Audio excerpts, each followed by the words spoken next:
in asking some parishioners what they experienced 50 years ago. Many of them recall the assassinations of Martin Luther King Jr. and Robert Kennedy. They recall the Vietnam War and riots against the war, and also riots against racism. But some mentioned a very personal experience that changed their lives at once, such as receiving a draft notice on Christmas Eve of 1968, or of being a white teacher in a high school predominantly attended by African Americans who were devastated and angry about Martin Luther King Jr.'s assassination and not knowing how to handle or channel their emotions. Well, something that wasn't so notorious or earth-shattering that occurred that same year was the reinstallation of the diaconate, the permanent diaconate. It was nothing that was met with much fanfare, but to many in the church, it was a step in the right direction of bringing laity closer to sharing in the responsibility of furthering the church in the world. 50 years ago, many of us had no idea what the permanent diaconate was, knew that it was reinstituted in the church, or what it meant to us personally. Most, it didn't touch at first for many years. But as the church must be a mission church, reaching out to all who are in want, so must the clergy, especially deacons. Vatican II set forth many changes in the Roman Catholic Church, one especially in terms of the clergy. This was, as I said, the reintroduction of the permanent diaconate.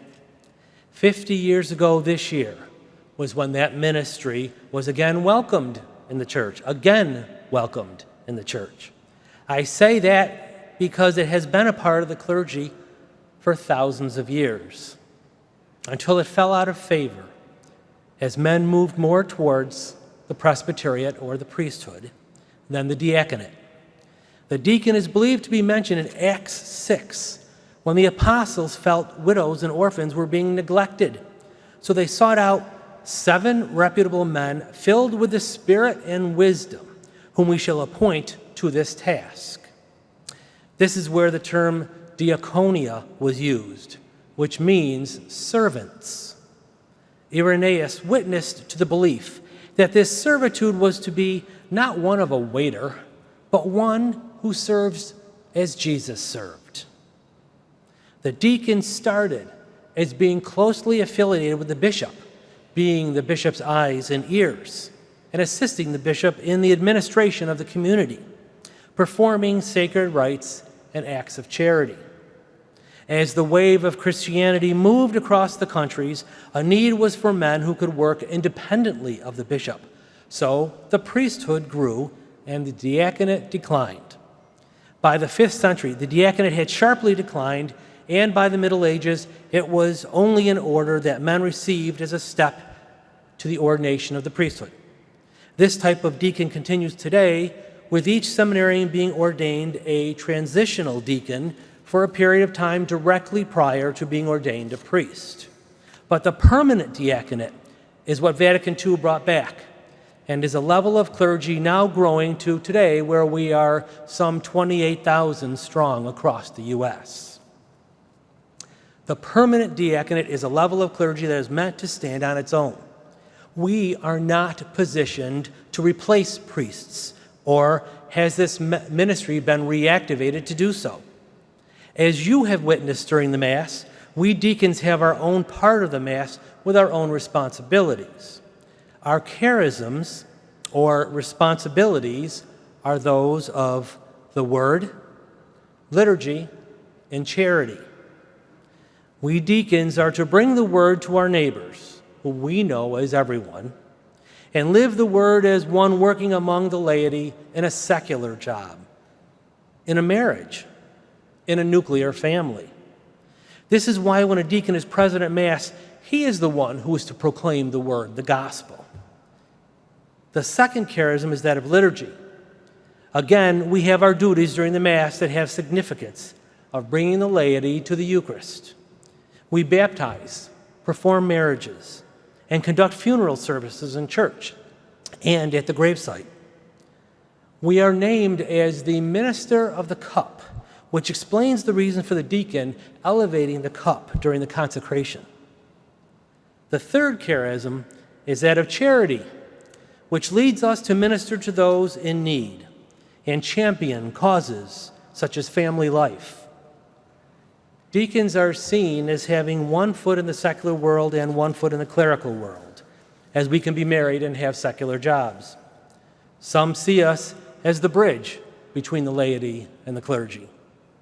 We still have a special relationship with the bishop.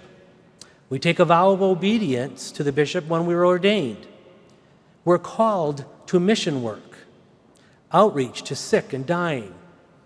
And many deacons are chaplains in hospitals, nursing homes, and prisons.